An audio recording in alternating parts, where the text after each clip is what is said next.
작년 11월 말에 우리가 잘 알고 있는 국민 배우 이순재 씨가 별세하였습니다. 그리고 올해 초에는 많은 사람들이 사랑하고 좋아하는 국민 배우 안성기 씨가 별세하였습니다. 우리는 이렇게 바쁘게 살아가다가 이런 유명한 분들의 그런 별세 소식을 듣거나 또 가족이나 친척들의 그 별세 소식을 들으면 문득 인생에 대해서 생각해 보게 됩니다. 그리고 깨닫게 됩니다. 내가 영원히 이 땅에 살아갈 수 없구나, 유한한 인생이구나 라는 사실을 깨닫게 됩니다. 우리가 살아가면서 무엇을 위해 살아가고 있습니까? 정말 살아가면서 우리에게 중요한 것은 무엇일까요? 많은 사람들이 이 땅에 살아가면서 그냥 세상의 바쁜 일만 쫓아다니다가 인생을 마치는 경우가 많이 있습니다. 긴급한 일에 횡포라고도 이렇게 부르지요.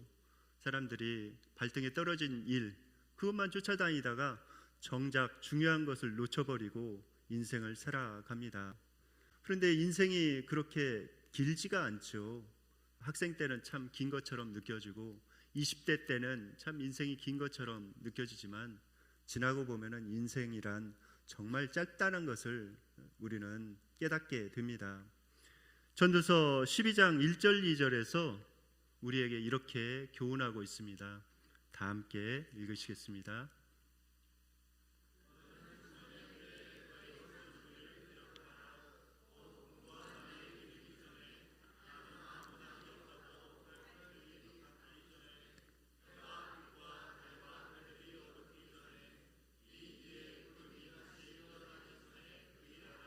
네, 가능한 한은 일찍 젊었을 때에 하나님 잘 믿고 하나님을 기억하고 살아가라 라고 말씀하고 있습니다. 또 전도서 12장 13절에서는 이렇게 결론 짓고 있습니다. 다 함께 읽으시겠습니다.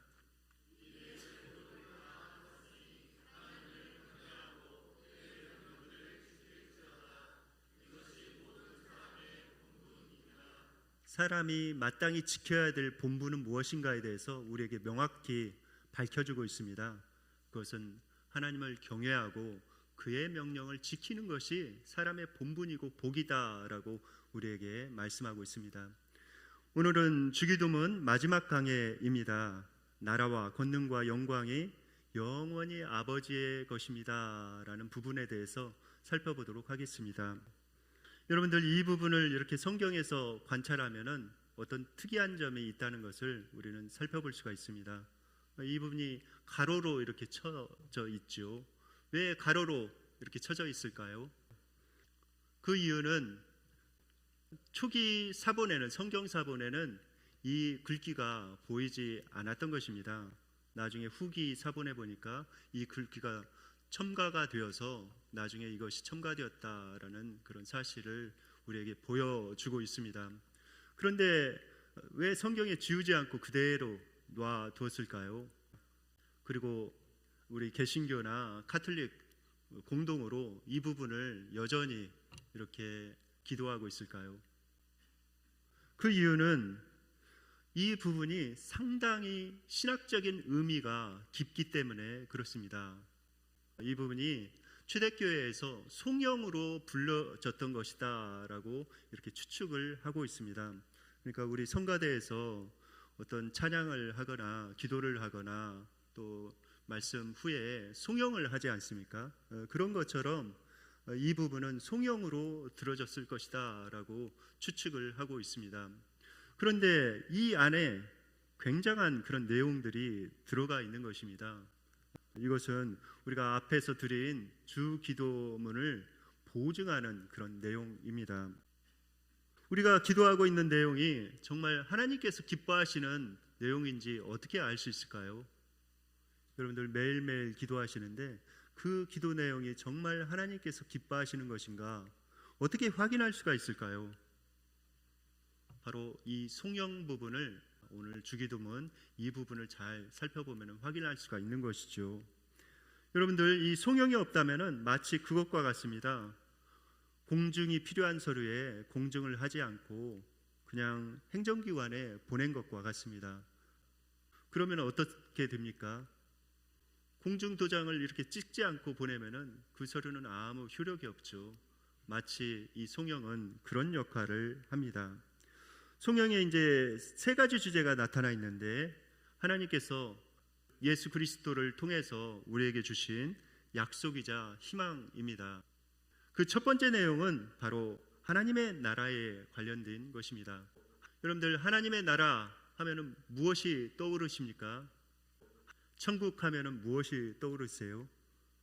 천국에 아주 멋진 그런 모습이 떠오를 것입니다. 온갖 보석으로 지어지고 아름답게 꾸며진 그 천국이 떠오릅니다. 성경에서도 그것을 분명하게 말씀하고 있습니다.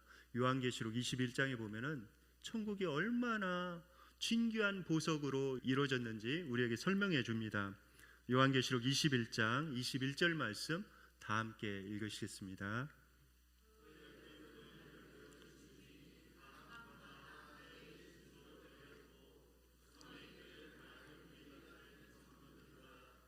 네, 분명히 정말 진귀한 보석들로 천국이 이루어졌다고 성경에서는 말씀하고 있습니다.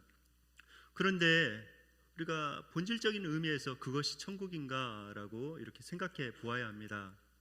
여러분들, 아무리 좋은 집에 살고 있다고 하더라도 그곳이 천국이라고 말할 수 있을까요?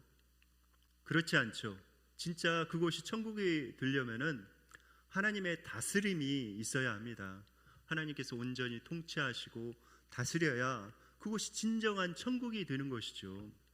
그곳에 인간의 욕심과 탐욕과 그런 고집이, 아집이 그것을 다스린다면은 그 가운데는 평강이 없고 그곳은 결코 천국이 될 수가 없습니다. 그러므로 천국은 어떤 곳인가? 하나님께서 온전히 통치하시는 그곳이 바로 천국입니다. 여러분들의 가정이 천국이 되기를 원하십니까? 그러면 하나님께서 온전히 통치하시도록 기도해야 하고 그 통치권에 내가 굴복해야 합니다. 내 자존심을 꺾고 내 욕심을 내려두고 하나님의 뜻에 순종하여야만이 그곳이 천국으로 변합니다. 우리 직장도 마찬가지죠. 그리고 우리 교회 공동체도 마찬가지입니다. 하나님께서 온전히 통치하셔야 그곳이 천국이 됩니다. 새 찬송가 438장에 보면은 이런 가사가 나옵니다. 높은 산이 거친 들이 초막이나 궁궐이나 내 주 예수 모신 곳이 그 어디나 하늘나라. 할렐루야 찬양하세 내 모든 죄 사함 받고 주 예수와 동행하니 그 어디나 하늘나라. 그렇죠. 여러분들, 하늘나라는 바로 하나님께서 함께 하시는 곳이고 하나님께서 온전히 통치하시는 그런 곳입니다. 그러므로 우리가 살아가면서 우리가 매일매일 우리에게 물어야 할 그런 질문이 있습니다. 나는 오늘 삶을 살아가면서 온전히 하나님 앞에 굴복하면서 하나님의 뜻에 순종하면서 살아가고 있는가? 그렇게 살아갔는가? 라는 부분에 대해서 질문해야 합니다. 오늘 내가 혹시 내 자의적으로 내 삶을 다스려가곤 있진 않았는가? 그 부분에 대해서 우리는 질문해야 합니다. 오늘 주기도문 두 번째 내용은 바로 권능과 권세에 관련된 내용입니다. 권능과 권세가 바로 하나님께 영원히 있사옵나이다 라는 그런 기도문입니다. 여러분들, 이 권세는 세속적인 힘과는 다릅니다. 세속적인 힘은 어떻습니까? 그 힘을 가지고 다른 사람을 억압하고 지배하고 착취하고 파괴하려고 합니다. 그러나 하나님께서 주신 하나님의 그 권능은 어떤 권능입니까? 그것은 우리를 구원하고 치유하고 회복시키시는 그런 권능입니다. 그 권능이 극명하게 어디에서 나타나고 있습니까? 바로 예수 그리스도의 죽음과 부활에서 분명하게 나타나고 있습니다.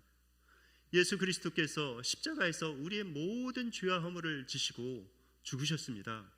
그리고 하나님의 그 능력으로 부활하셨습니다. 그 하나님의 능력이 거기에서 나타났는데 그 능력은 어떤 능력입니까? 바로 많은 죽어가는 사람들, 지옥으로 달려가고 있는 사람들을 구원하고 그들을 치유하고 회복시키시는 그런 놀라운 능력입니다. 여기에 큰 차이가 있는 것이죠. 세상의 독재자는 어떻습니까?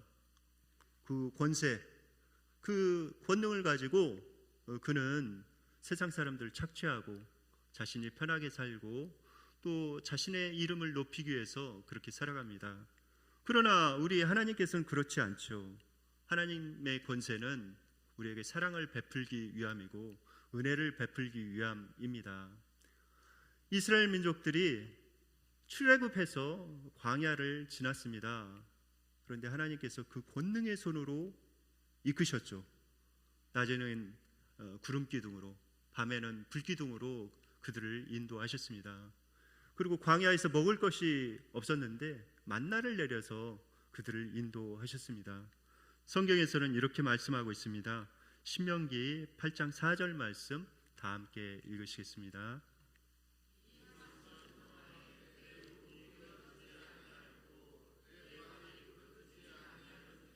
네, 참 신기한 일이죠. 40년 동안 그 광야에서 이렇게 걸어 다니고 생활을 했는데 발이 부르트지도 아니었고 그 다음에 옷도 헤어지지 아니하였다고 말씀하고 있습니다. 하나님께서 권능으로 인도하셨기 때문에 그렇습니다. 그런데 여러분들 한 가지 기억해야 될 것은 권세는 마귀에게도 있다는 사실입니다. 때로 우리가 생각을 하죠. 다른 종교에서도 이렇게 이상한 그런 현상이 일어나고 기적도 일어나고 그런 것을 보면서 참 이것이 어떻게 된 것인가라는 그런 생각을 합니다. 그런데 여러분들 한 가지 우리가 기억해야 될 것이 있습니다. 마귀가 권세가 있을까요, 없을까요? 있습니다. 마귀도 역사하는 거예요. 마귀도 기적적인 그 현상을 이렇게 일으킬 수가 있습니다. 그 사실을 우리가 명심해야 미혹되지 않습니다. 여러분들 마태복음 7장에 보면은 이런 장면이 나와 있습니다. 예수님께서 그날에 많은 사람들이 나더러와서 주여 주여 내가 주의 이름으로 귀신도 내쫓고 권능도 행하지 않았습니까? 라고 이야기를 할 때 주님께서 그들을 향해서 명확하게 이렇게 말씀하신다고 기록이 되어 있습니다. 내가 너희를 도무지 알지 못하노니 불법을 행하는 자들아 나에게서 떠나가라. 그렇다면 이들이 행한 그 권능, 귀신을 쫓아내는 그런 권능과 수많은 기적들은 무엇일까요? 그것은 어디에서부터 온 것일까요? 주님께서 그들을 도무지 알지 못한다고 말씀하시는데 그것은 하나님께로부터 온 것이 아니지요. 어둠의 영으로부터 왔다는 사실입니다. 여러분들 초월 명상, 요가, 마인드 컨트롤 이거 상당히 조심해야 합니다. 자칫 그것을 잘못하다가 거기에 사탄과 죄의 길로 이렇게 연결될 수가 있습니다. 요가, 여러분들 요가 많이 이렇게 하고 있는 분들도 있죠. 그런데 그거를 깊숙이 철학적인 면까지 들어가면은 거기에 어떤 것이 있는지 아십니까? 일전에 이제 요가 그 강사 자격증 획득하려고 1급 강사 자격증을 획득하려고 하는 분이 저에게 찾아와서 이 강사 자격증을 따도 되겠느냐고 하면서 그 공부하는 내용을 저에게 가져왔습니다. 한번 읽어보고 말씀 좀 해달라고.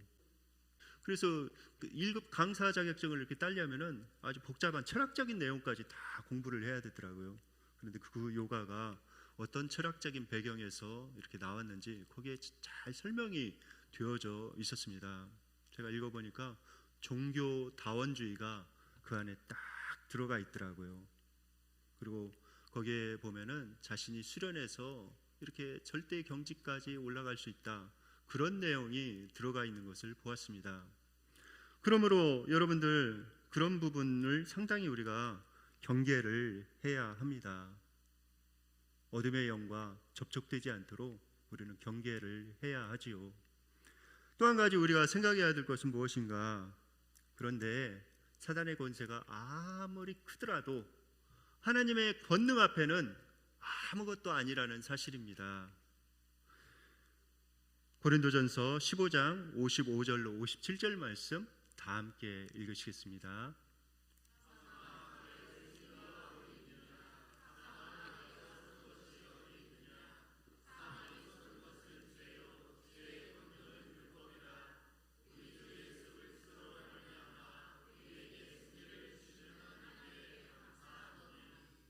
여러분들, 사탄이 결코 흉내낼 수 없는 하나님의 권능이 있습니다.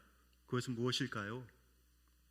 바로 부활의 권능입니다. 죽은 사람을 살리실 수 있는 분은 오직 하나님밖에 없습니다. 하나님께서는 우리 예수님을 그 죽음에서 부활하게 하셨습니다. 그래서 우리에게 영생의 산 소망을 갖게 하셨습니다. 여러분들, 이 부활의 권능의 하나님을 굳게 붙잡으시기 바랍니다. 그 주님께서 여러분들을 붙들고 계십니다. 이사야서 41장 10절에 보면 두려워하지 말라, 내가 너와 함께함이니라. 놀라지 말라, 나는 내 하나님이 됨이니라. 내가 너를 굳세게 하리라. 참으로 너를 도와주리라. 참으로 나의 의로운 오른손으로 너를 붙들리라 라고 말씀하고 있습니다. 여러분들, 어둠의 세력이 아무리 크더라도 우리 하나님 앞에서는 아무것도 아닙니다. 구약에 보면은 그런 장면이 나와 있죠. 엘리야와 850명의 아세라 선지자, 바알 선지자가 이렇게 모여서 능력 대결을 펼치고 있었습니다. 갈멜산에 모여서 이제 진짜 너희들이 섬기는 신이 진짜 신인지, 내가 섬기는 하나님이 진짜 신인지 대결을 해보자라고 해서 대결을 벌였죠. 이제 바알과 아세라 선지자가 850명이나 되는 아세라 선지자가 막 뛰면서 소리를 높여가면서 발광을 하면서 그들의 신께 빕니다. 그러나 아무 응답이 없었죠. 그러자 이제 단 한 사람, 엘리야가 나와서 하나님 앞에 조용히 기도드립니다.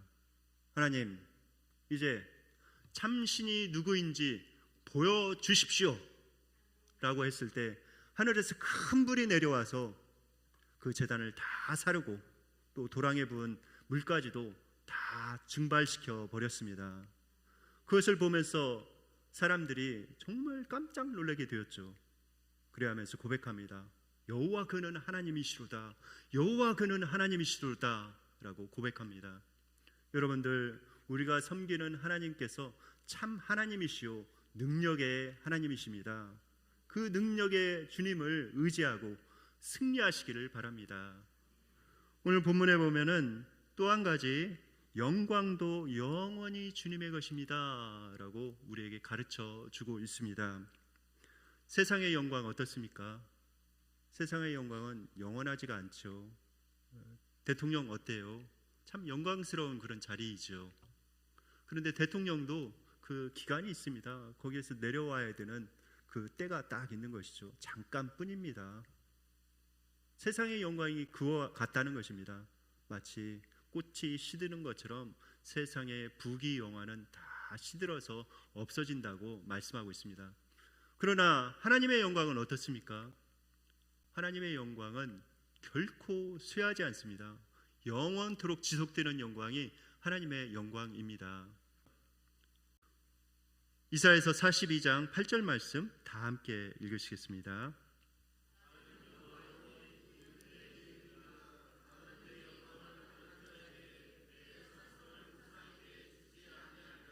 네, 하나님께서 내 영광을 결코 다른 자에게 주지 않겠노라고 말씀하고 있습니다.